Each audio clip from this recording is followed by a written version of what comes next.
बिस्मिल्लाहिर्रहमानिर्रहीम अस्सलामु अलैकुम। रिव्यू एक्सरसाइज चैप्टर नंबर 1 यानी कि मैट्रिसेस की रिव्यू एक्सरसाइज का आज आखिरी क्वेश्चन है हमारे पास, क्वेश्चन नंबर 6। तो इसके साथ ही हमारा रिव्यू एक्सरसाइज भी मुकम्मल हो जाएगा और चैप्टर नंबर 1 भी कंप्लीट हो जाएगा। उसके बाद फिर इंशाल्लाह हम नेक्स्ट चैप्टर पे जाएंगे। तो प्रॉब्लम है हमारे पास वर्ड प्रॉब्लम। स्टेटमेंट जो है यहाँ पे मैं नहीं लिख रहा, वो आप बुक से देखें और तवज्जो से सुनें। तो स्टेटमेंट है हमारे पास क्वेश्चन नंबर 6 में, Kasim and Farzana are selling fruit for a school fundraiser. Customers can buy small boxes of orange and large boxes of orange.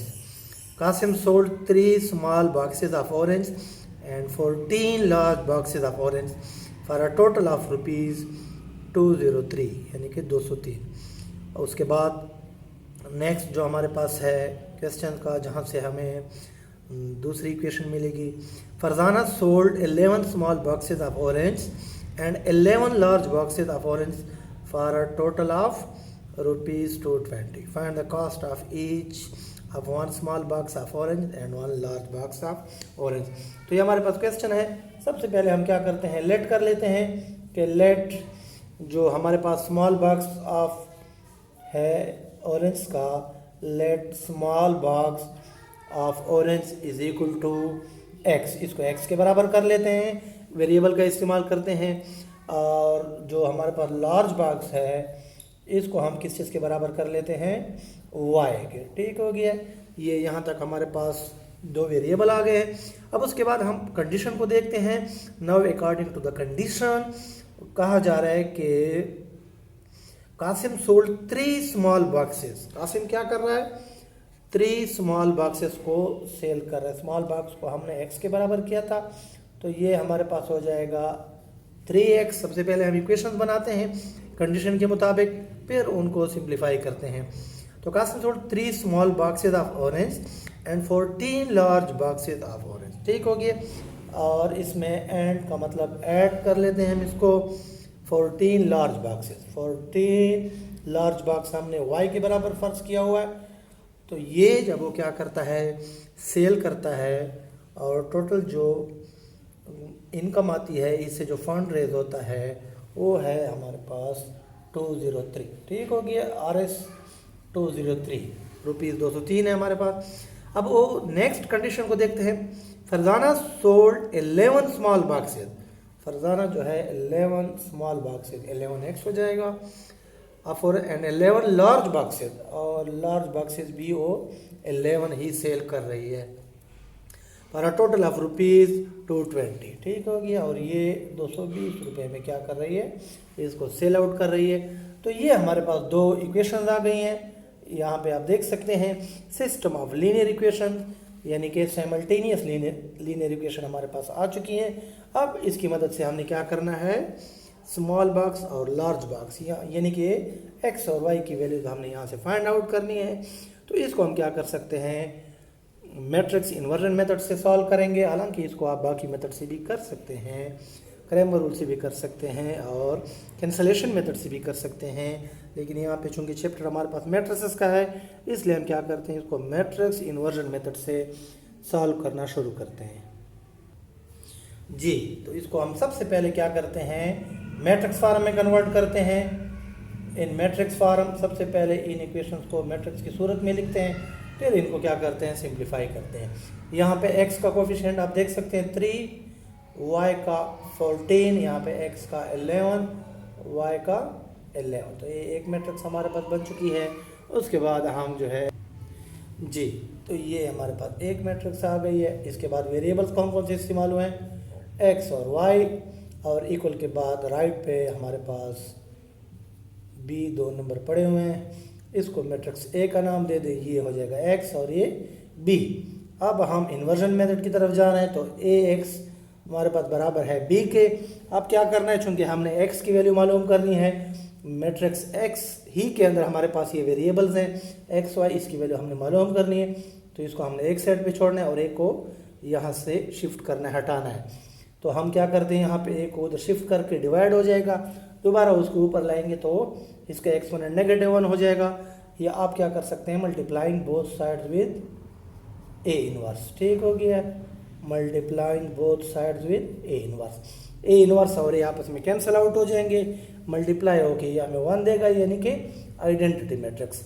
जब उसको दोबारा x से मल्टीप्लाई करेंगे तो x ही आएगा, या यूँ हम इसको क्या कर लेते हैं, कैंसिल कर लेते हैं। तो x हमारे पास आया a इनवर्स और a b।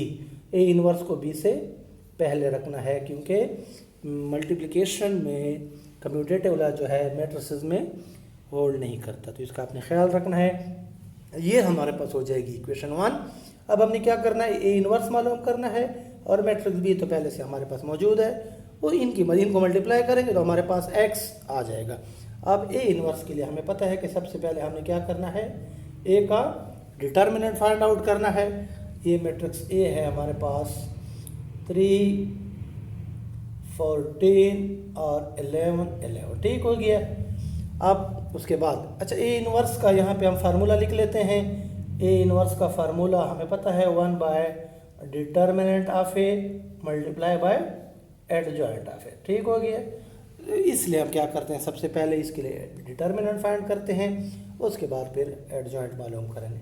डिटर्मिनेंट क्या हो जाएगा, प्राइमरी डायगोनल को आपस में मल्टीप्लाई करें, 3 मल्टीप्लाई बाय 11 और उससे क्या करना है, आपने सब्ट्रैक्ट करना है सेकेंडरी डायगोनल के प्रोडक्ट को। तो 3 मल्टीप्लाई बाय 11 कितना हो जाएगा आपके पास, ये हो जाएगा आपके पास 33।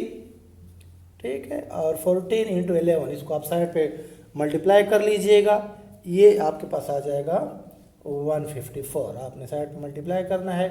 अब डिटर्मिनेंट ऑफ ये जो है हमारे पास एक प्लस का एक माइनस का है, तो क्या करेंगे, माइनस करेंगे और साइन बड़े वाले का, तो ये आपके पास आ जाएगा माइनस का 121। तो ये चूंकि हमारे पास नॉन सिंगुलर है, नॉन जीरो है, तो इसका मतलब है कि इसका इन्वर्स एग्जिस्ट करता है। तो इसको हम क्या कर लेते हैं, आगे लेके जाते हैं।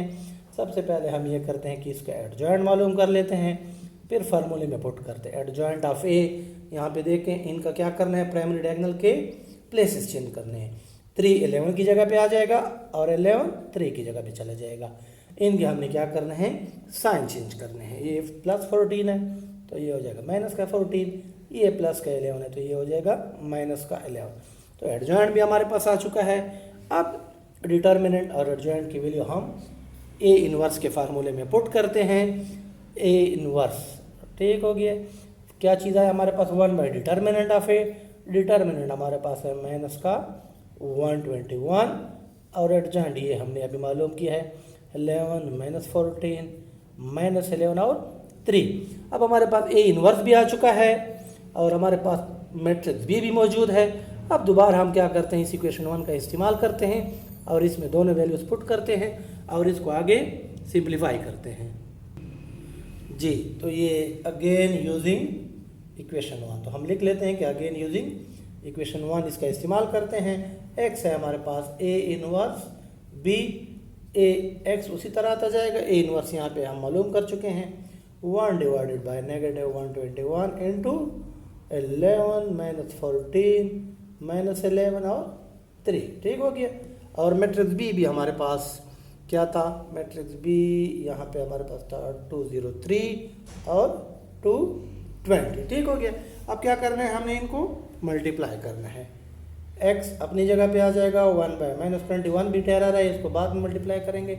अब फर्स्ट रो फर्स्ट कॉलम के साथ मल्टीप्लाई होगा, यानी कि 11 मल्टीप्लाई बाय 203, 11 मल्टीप्लाई बाय 203। इसके बाद हमें पता है दरमियान में प्लस आता है और इसके बाद है माइनस 14 को हमने क्या करना है, मल्टीप्लाई करना है किसके साथ, सॉरी ये यहाँ पे मैं लिखता हूँ 220 के साथ। ठीक हो गया। अब इसके बाद फर्स्ट रो सेकंड कॉलम तो नहीं है आगे, तो हम आते हैं सेकंड रो पे। सेकंड रो फर्स्ट कॉलम, तो ये माइनस 11 मल्टीप्लाई करना है इसको 203 के साथ, दरमियान में हमें पता है प्लस 3 मल्टीप्लाई बाय 220। तो इनको अब क्या कर लेते हैं, ये मैट्रिक्स यहाँ पे हम क्लोज कर लेते हैं। और अब क्या कर, ए एक्स अपनी जगह उसी तरह है 1 बाय माइनस 121 और इसको सिंप्लीफाई करते हैं। 11 मल्टीप्लाई बाय 203, इसको आपने क्या कर लेना है, मल्टीप्लाई कर लेना है साइड पे। हम डायरेक्ट जो है इसको लिख रहे हैं, ये आ जाएगा 2233। ठीक हो गया। प्लस मल्टीप्लाई बाय माइनस, ये हो जाएगा माइनस 14 मल्टीप्लाई बाय कितना है आपके पास 14 मल्टीप्लाई बाय 220, तो ये आपके पास आ जाएगा 3080। अब -11 मल्टीप्लाई बाय 203, दोबारा से वही कैलकुलेशन आपने कर रही है, मगर यहाँ पे इस बार माइनस है इसके साथ, तो माइनस का 2233, ठीक हो गया। अब दोबारा यहाँ से हमने किस को मल्टीप्लाई करना है 3 मल्टीप्लाई बाय 220, तो ये आपके पास आ जाएगा प्लस का 660। तो यहाँ से अब इसको हम सिंप्लीफाई करते हैं, उसको हम साफ कर लेते हैं जी। अब अच्छा, ये जो हमारे पास x है, अब इसकी जगह भी हम उसका जो हमारे पास मैट्रिक्स था उसको इस्तेमाल कर लेते हैं। ये हमारे पास 1 डिवाइडेड बाय -1 to 1, और ये हमारे पास जब इसको कैलकुलेट करेंगे आप, एक प्लस का एक माइनस का है, तो ये माइनस होंगे और साइन बड़े वाले का, तो इसकी आप कैलकुलेशन करना, ये आपके पास आ जाएगा -847, ठीक हो गया।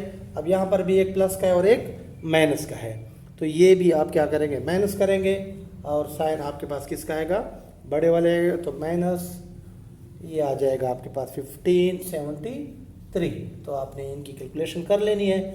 ये है x y is equal to, अब ये 1 डिवाइडेड बाई -121, ये डायरेक्ट आप इसको मल्टीप्लाई करें, या आप इस तरह भी कर सकते हैं कि ये -121 जो है इसको इस पर भी डिवाइड कर ले, और ये -121 को 1573 ये आप क्या करें इस पर भी डिवाइड कर ले। यहाँ से आप देखिए ये माइनस और माइनस आपस में कैंसिल आउट हो जाएंगे, यहाँ से भी ये माइनस और माइनस कैंसिल आउट हो जाएंगे, ये एक्स और वाई।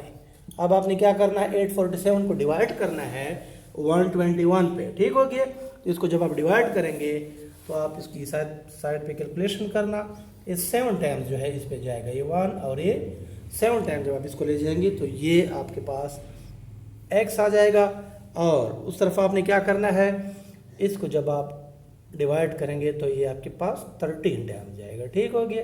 तो ये ये आपके पास, इसको थोड़ा साफ लिख लेते हैं, ये आपके पास 13 आ जाएगा। अब यहाँ पे हमारे पास 9 x हमारे पास आ चुका है 7 और y हमारे पास आ चुका है 13। अब हमने x को किस चीज़ के बराबर लेट किया था, आगे आप लिख लेना खुद। x हमने लेट किया था स्मॉल बॉक्स के, तो स्मॉल बॉक्स हमारे पास आ चुका है ₹7, और लार्ज बॉक्स हमारे पास आ चुका है कि लार्ज बॉक्स एक कितने के बराबर होगा 13 के बराबर। तो उम्मीद करते हैं कि आपको आज के टॉपिक की समझ आ गई होगी। बहुत जल्द इंशाल्लाह नेक्स्ट लेक्चर के साथ दोबारा आपकी खिदमत में हाजिर होगी। तब तक के लिए अल्लाह हाफिज़।